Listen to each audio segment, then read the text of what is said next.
Good morning. Welcome to the Morning Momentum this wonderful Thursday. This is a daily compendium of local and international news, human interest stories, current affairs, and expert opinion.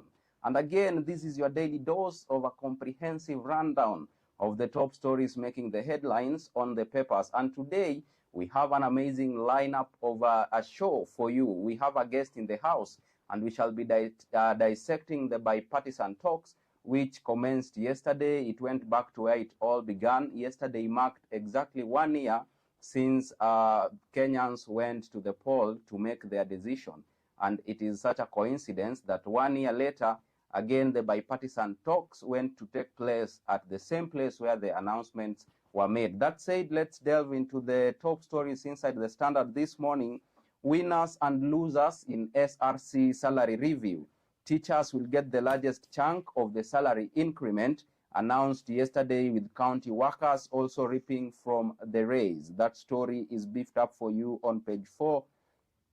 Also, rivals promise to put country first as talks begin. Azimio team leader Kalonzo Musyoka, Kenya Kwanza team leader Kimani Ichung'wah, and Tayati MP William Kamket after the first joint meeting at the Bomas of Kenya. Now, 10 is the number of leaders who will deliberate on issues affecting Kenyans. Another top story, why President made long tour to restless Mount Kenya.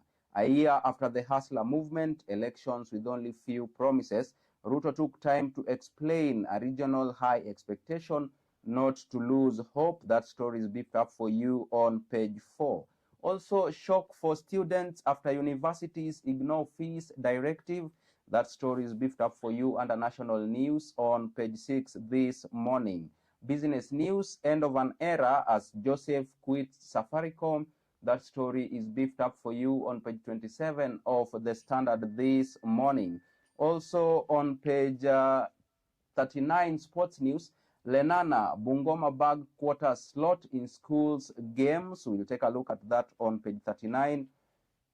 Now, let's take a look at the Daily Nation, the elephant in the room, the big salary review. Teachers, police officers, and the disciplined forces at large, as well as workers in county governments, are the biggest beneficiaries in the last salary review after their take-home pay was raised by higher rates than other public servants. That story is beefed up for you on page 7.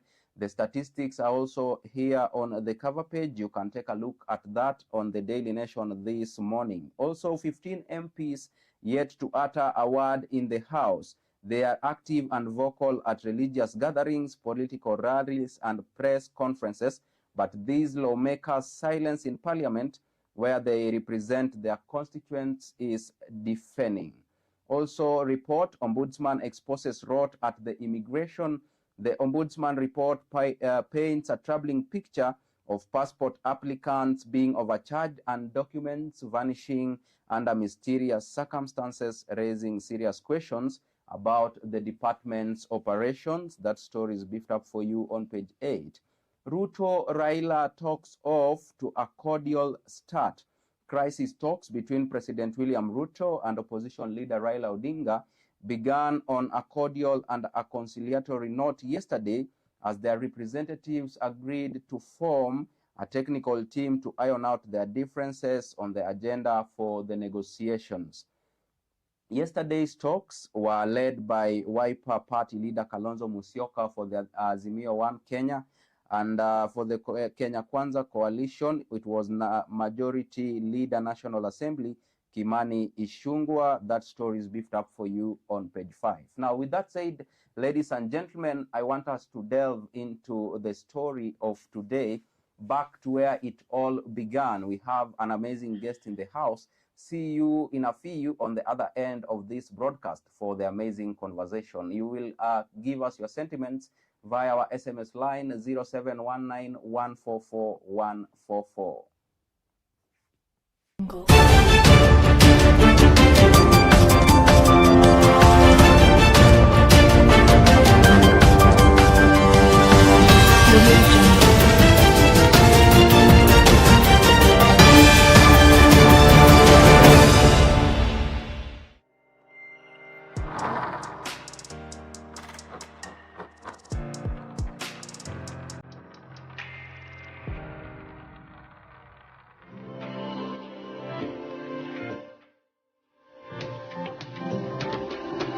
Imagine waking up to a show every morning that entertains, educates, that keeps you glued to the screen with interesting topics. Talk about health, fashion, business, fitness, and spiritual nourishment.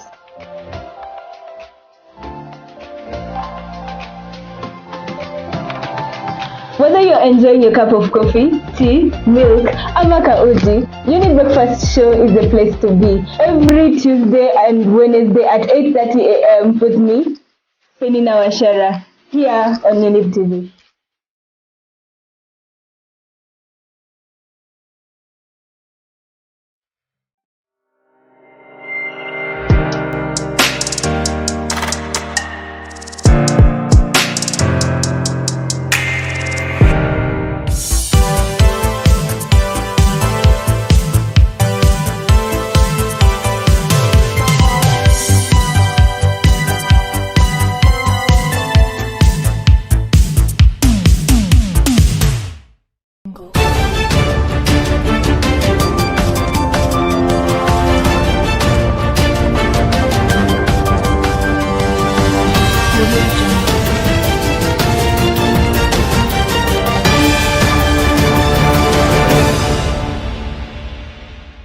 Welcome back to the Morning Momentum. Our guest is ready for the topic of the day, back to where it all began. Of course, yesterday we saw the Kenya Kwanza coalition and the Azimio la Umoja One Kenya coalition commenced their bipartisan talks.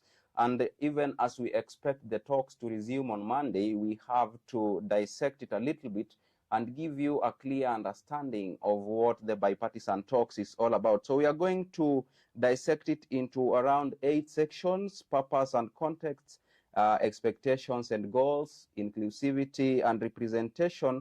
We'll also talk about the challenges and obstacles, transparency and accountability.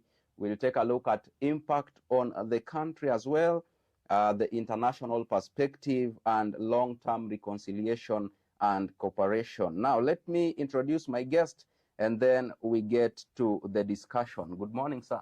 Good morning. How are you? I'm good. Well, it has been a while. It's good to see you today. Yeah. Pleasure, man. Pleasure. Good to be here. Yeah. Maybe for those who don't know you, you can introduce yourself. So I go by the name Bonface Mutua. That would be me. Mm-hmm. Fellow Kenyan, huh? A patriot. Yeah. So yeah.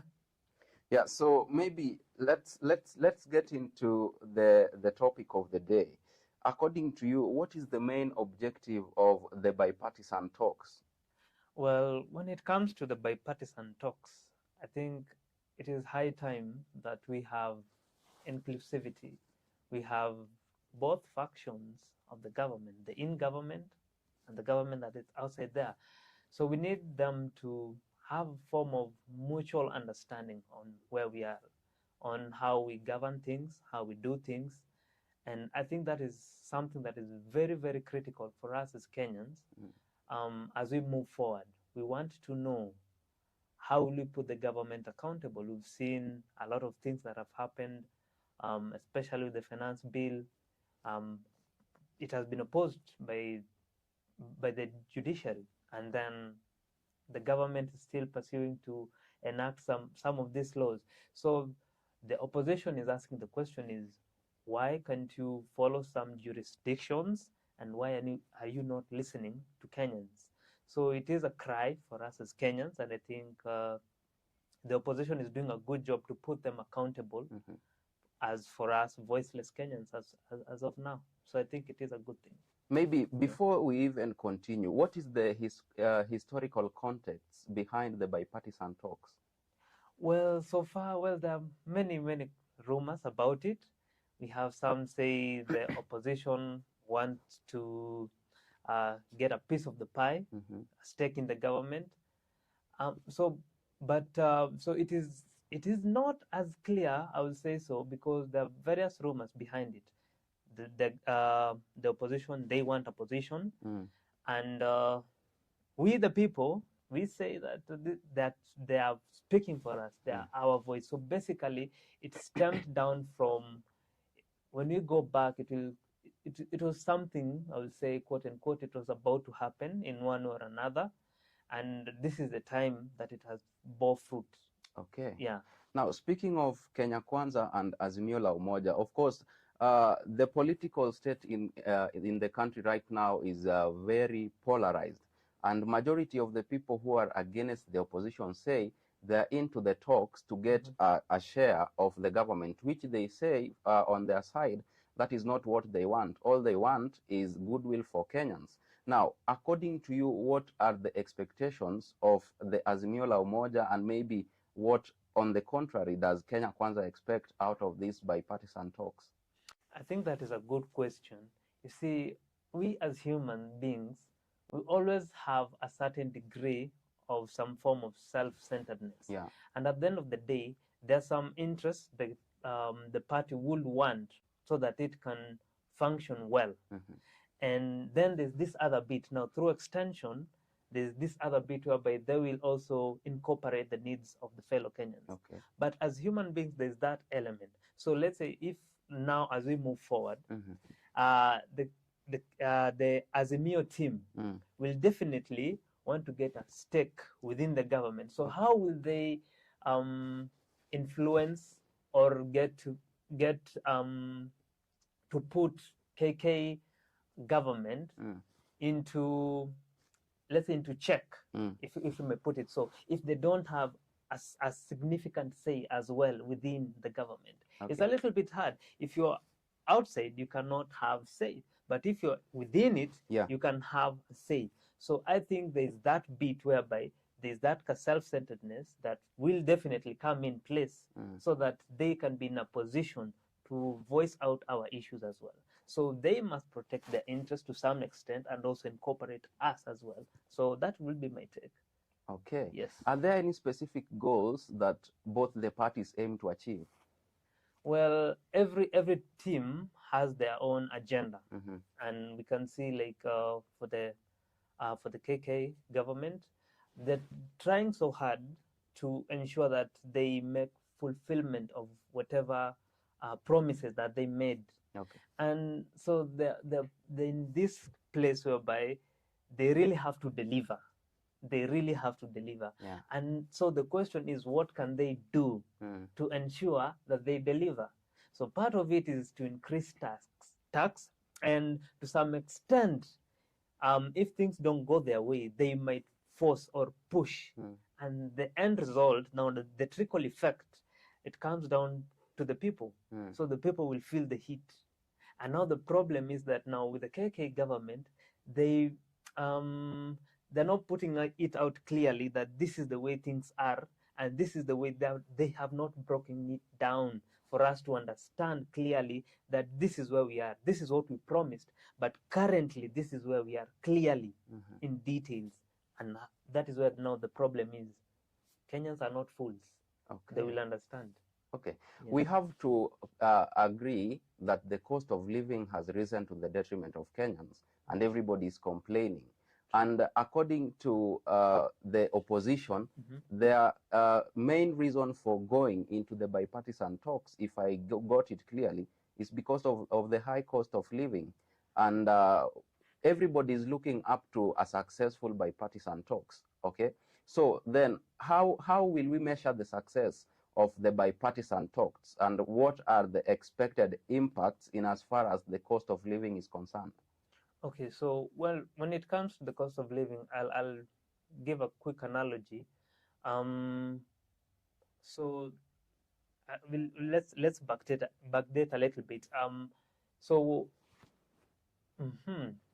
Let's go to how you were brought up. Yeah. You were brought up told that you need to do your best so that you become a successful person. Yeah. And what does success mean? Success means development. Success means achievement. Success means a lot of good things that will come with it. Now, the problem with such a mental image is that it pushes you as well to try and get more, go get loans, go get this and this within a certain specific time period. And so the problem with it is that if you don't do it logically, you do it emotionally, you tend to get into a place whereby things are overwhelming. Yeah.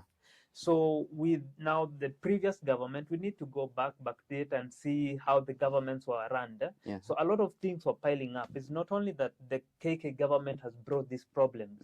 It is something that was there before, slowly and slowly piling up because of that essence of us wanting to be successful, us wanting to be the big country within East Africa and also all of Africa. So with that, the debt has, surmounted. Then it comes with now borrowing too much. So we are living beyond our means. Okay. And then over time, now it's accumulating. Now we, as a people, we don't have a way to put the different governments, not only this government, but the different governments into account. So things have been coming in. And we as the people, I will say some form of ignorance is there, because we have never put the other governments to understand how are they using these finances. And if they don't use them properly, the misappropriation of funds.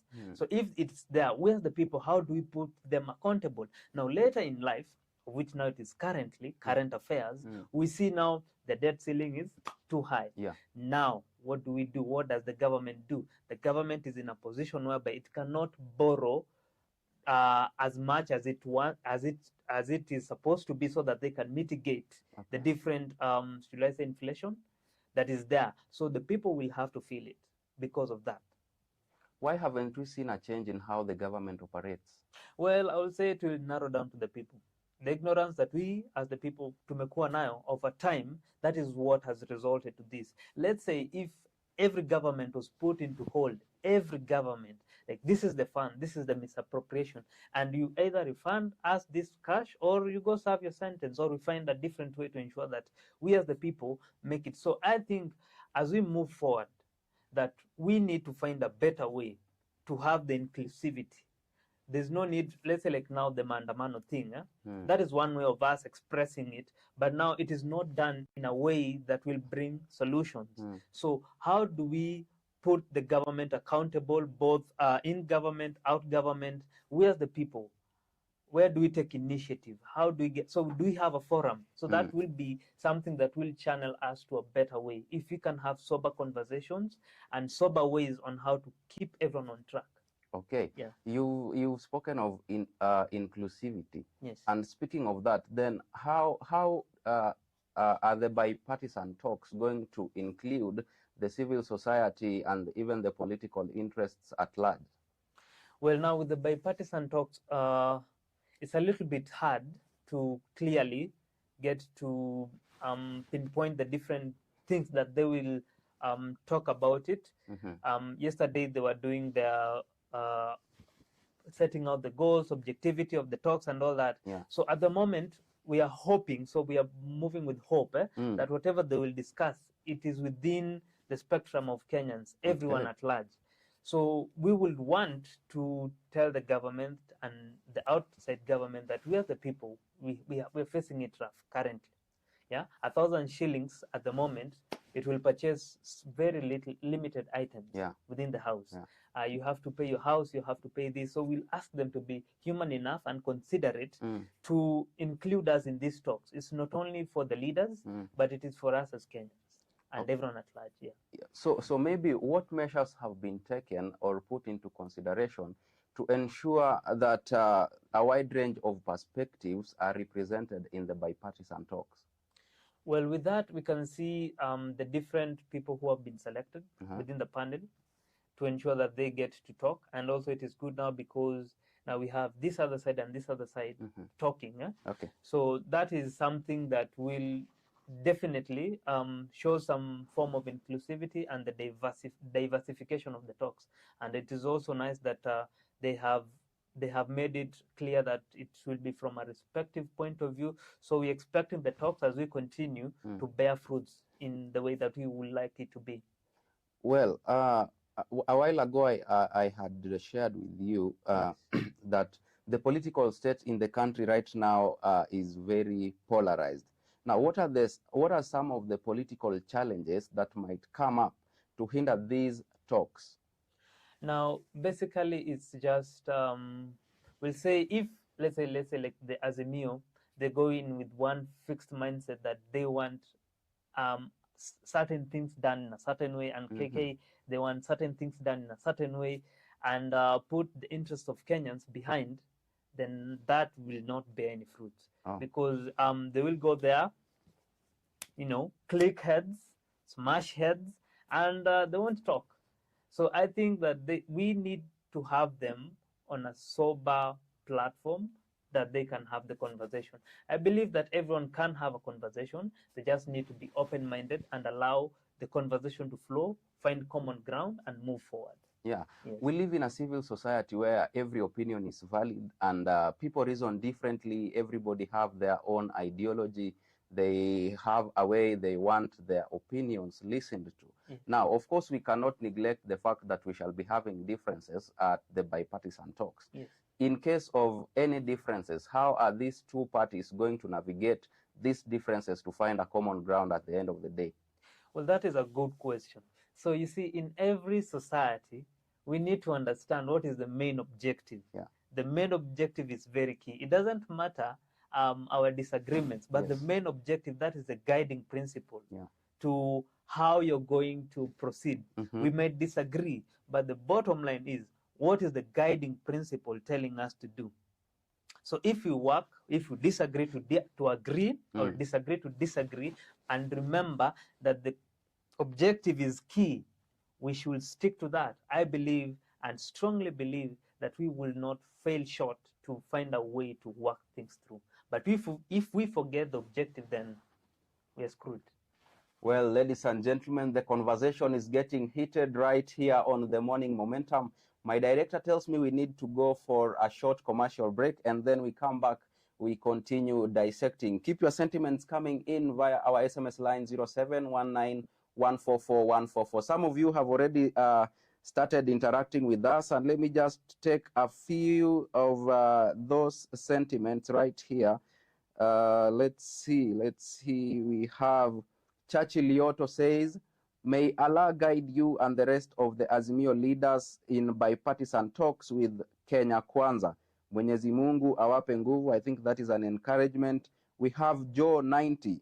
Exploiting death for selfish interest is not only the worst kind of weakness and cowardice, but diabolical. Okay.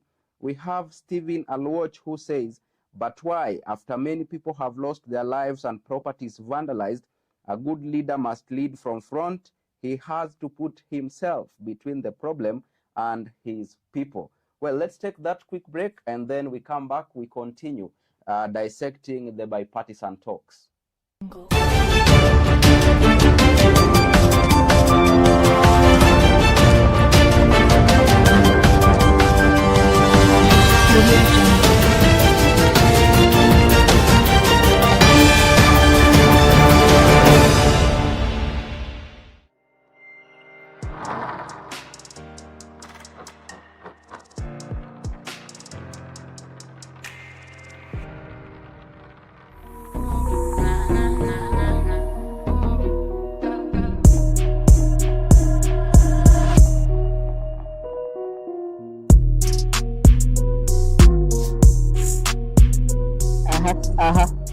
Yeah, yeah, yeah. Triple side, kata simu manze. This is Rising Star, the best show in East and Central Africa, au sio manze? So leo manze tuko hapa Kanairo, au sio? I go by the name Alex, or you can call me the guy. So sisi kama Rising Star manze tumekuja na vitu mzuri. Hii mwaka tumeamua tunapiga shughuli safi vile mnataka, hivyo ndio tunapiga hii show, au sio? So kwa Rising Star tutakuwa na segment zingine hatari. Kitu ya kwanza tutakuwa na tea. Tukimalizia show yetu manze tutakuwa tunawaletea tea, what is trending. And then also pale tutakuwa na games. Unajua nini na games manze? So guest wetu akikam through tutakuwa tunacheza game, alafu pia tutakuwa na ile segment pia ya maswali ya kujua wasanii wetu wametoka wapi, challenges zenye wamekuwa wakipitia, au sio? Yes. Bila kumalizia manze, tunasemaga mnaweza tupata pale YouTube at Younib Media TV, au sio? Yes. So bila kupoteza wakati manze, thank you so much, we love you so much, continue watching Younib TV, and this is rising star. Kaboom. That's it.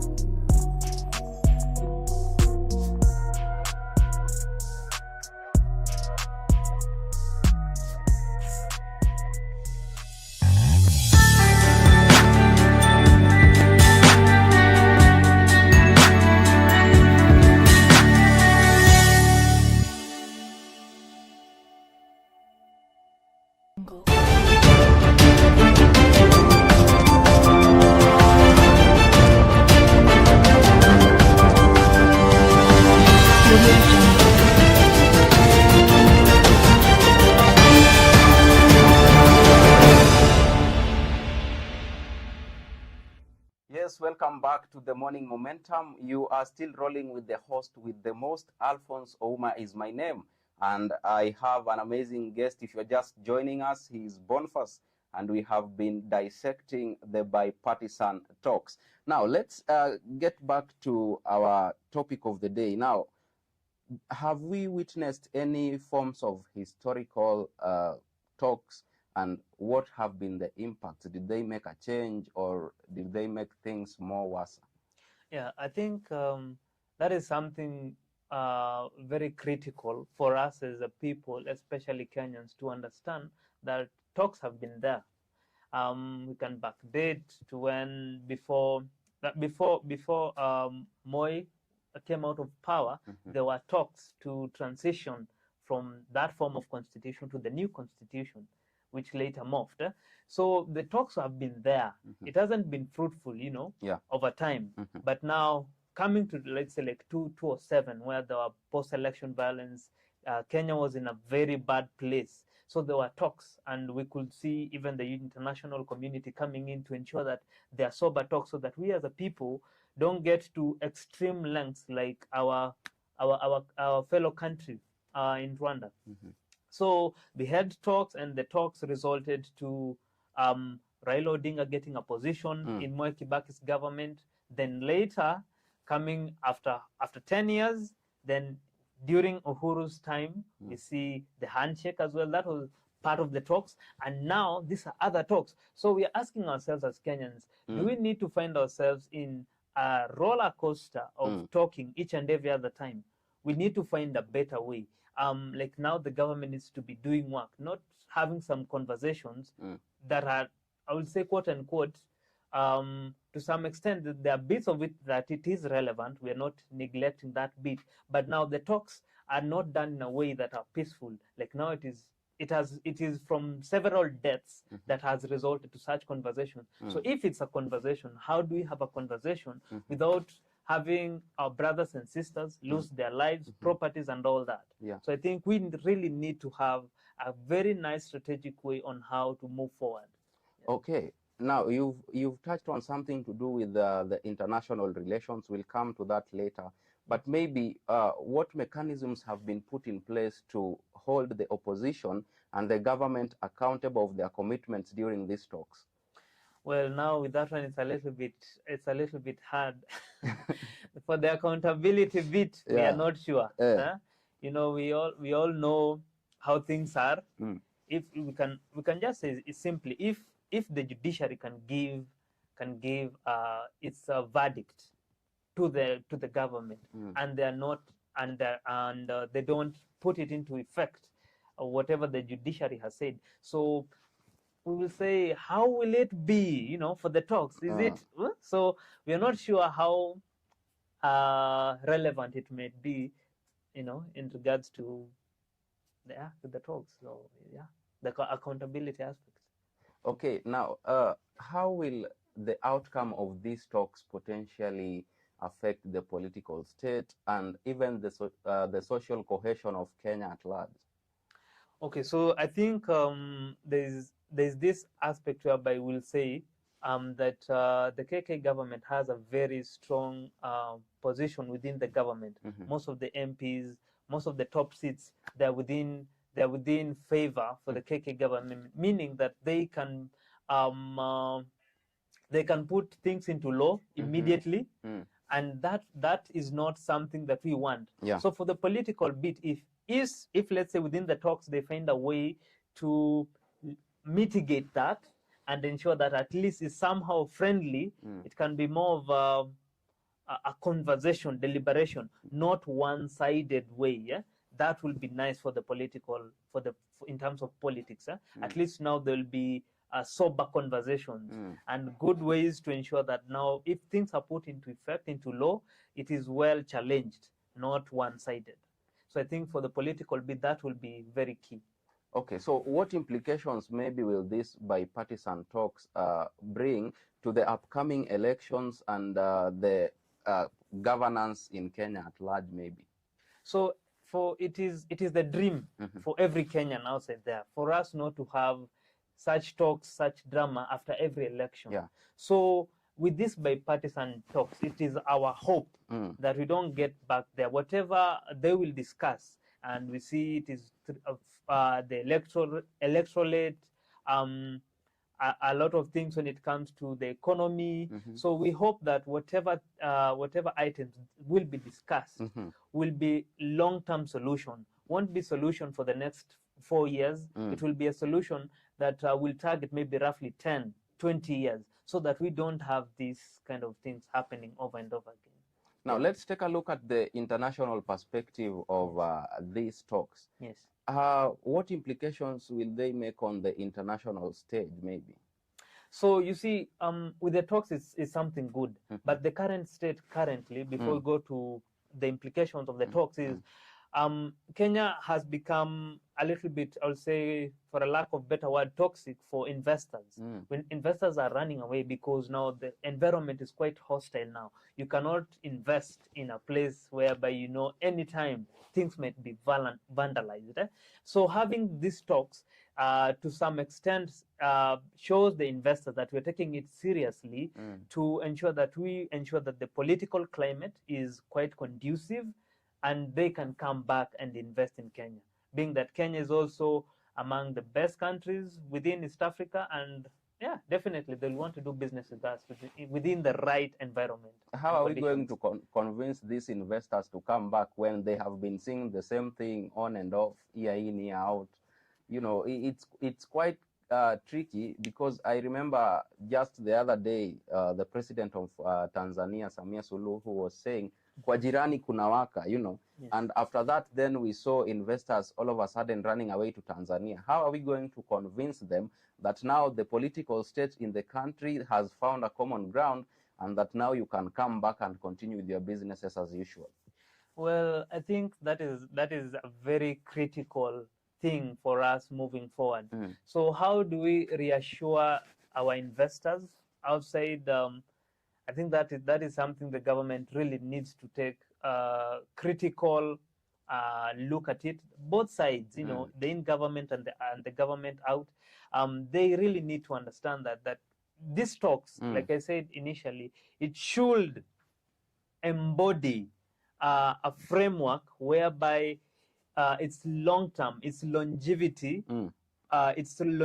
effects is positive enough to ensure that we don't have such kind of mayhems that might arise within the next few years. So that is the only way we can reassure them for now as things go by. Yes, speaking of that, maybe let me get to understand. Of course, these bipartisan talks have a vision, but now how are we sure that we are going to foster a good reconciliation that will propel us forward as a country beyond the immediate outcomes of the bipartisan talks? Because things may work out, but they may be short term, and then after some short time, we get back to the streets again. Yeah. And I think that is the main problem that we've had as a nation. Yeah. And if that is corrected, then things will be okay. So let's say the KK government, the Azimio government, they're having this conversation within closed environments. So we as the people, we clearly don't have the entire picture of whatever is happening there. So we as the people, we need to find a way to ensure that we know whatever is happening within our country. Resources, how are they being used, and like currently the bipartisan talks about to take effect. So once the conversations are done, so we need to know what they have talked about, and is it effective for us as a people? We as the people are the ones who are going to make it possible for them to work in a conducive environment or not. If we say no, this is not something that we as the people embrace, we want something else, they really need to listen to it. So I think it narrows down to the people, just to find a way to ensure that whatever is being implemented is what we want, if I may put it that way. Why can't we have a collaborative governance between the opposition and the government? Well, I will say that in a simple way, that is our dream. But currently, the factions that are there, it's hard. You see, what happens is that the divide and conquer thing. Yeah. You know, if there's division, it's easier to conquer. You know, that's what is happening. We have Azimio team, we have Kenya Kwanza team, and if we just stop the cheap politics, dividing people into clans, dividing people into ethnicity, dividing people, you know, in terms of ranks and all that, and understand our objectiveness will be quite significant moving forward. So we just need to break that the fracture that is there, mend it, sow it if we need sowing, break it again, and maybe get some concrete, you know, smeared in between, unite these two factions. But if we continue with the division, we'll see the division within the people, within organizations, all that. So we just need to unite. How are we going to prevent future conflicts that arise from political differences, maybe? Now, I think now there is whereby, first of all, Kenyans, we as the Kenyans, and I'm addressing our fellow Kenyans, we really need to understand that we have Kenya, we have our families, and there's no other place that is better and will always suit you better than Kenya. So we as the people need to embrace that and understand that first things first. Despite what political stories we might be told, we really need to understand that as a people. And it narrows down to us as a people. At the end of the day, we are the taxpayers, and we are the people who are paying these people who are in the government. We are the people who are facilitating them as well. And also we need to put them accountable. So it narrows down largely to us as the people. Okay. Yes. Now, Younib is a youth television network, and as we conclude, maybe, I want you to talk to the youths who are watching and just advise them on what kind of voice they have that they have not yet amplified out there that could make a change. You've seen what happened in Uasin Gishu about the scam that happened. It's alleged it's a scam. It's not yet been confirmed. Of course, the EACC is still investigating the matter. But I want you to talk to the youths out here and just tell them the importance of being vigilant, the importance of amplifying your voice out there when you feel pressed, so that we don't have a generation where people are going to feel oppressed. They cannot express their sentiments because they fear there is somebody who will come after them. Indeed. Well, I think that is something very critical, especially now that we as Kenya, we have the large base of the population is youthful. So to my fellow youths outside there, fellow Kenyans, I will say this to us. We really need to take time to strengthen our minds, to strengthen our ability to do critical thinking. Not each and every other time we shall be influenced by other people and just go. Because if we don't have that bit within us that is logical, that is calculative, that is well ingrained in us to see and to know who is leading us from the path that is needed for us to follow, then we'll definitely end up being in a situation where we don't want to be. And that is why by later in life, you find maybe 5-10 years down the line, you're like, oh, I wasted my time, and things have gone. And we can learn that from the experiences of our elder brothers, elder sisters. So let's take time to embrace critical thinking.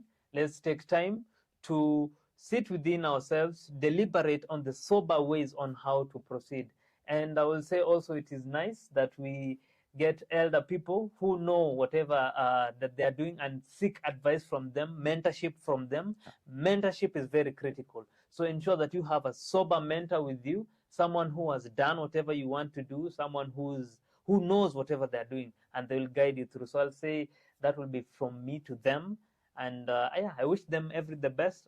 Yeah, appreciate it. That's very deep and very honest. Let's take a look at some more sentiments that have just come in. We have Engineer Sultan Agwata, he says, and the sudden transferring of judges who ruled the other way, that's not involvement at all. Oh, by the way, this was a top story on the papers yesterday. There is a judge who was transferred to, I think it should be Malindi, and what the papers were saying is that he opposed the finance bill in the court. So a lot of things. There is also somebody by the name Ruzeki says, what was said in that room should worry Azimio. Bomas dialogue itakuwa lit. Okay. We have the dean says the signs are not good. Police is actively in politics and the financial autonomy has changed nothing. Okay. Because of time, I think we'll stop at that point. Thank you so much, sir, for coming. Yeah. It is my distinct pleasure to be here. All right. And nice. And to you, our viewers, many thanks for choosing to stay with Younib TV. Many thanks also to those who made this broadcast a success. The Chief Controller, Anifa Kavira, behind the cameras, John Kariuki and Raphael Wangilar. See you tomorrow, same time, same place. My name is Alfonsoh, and this has been the Morning Momentum.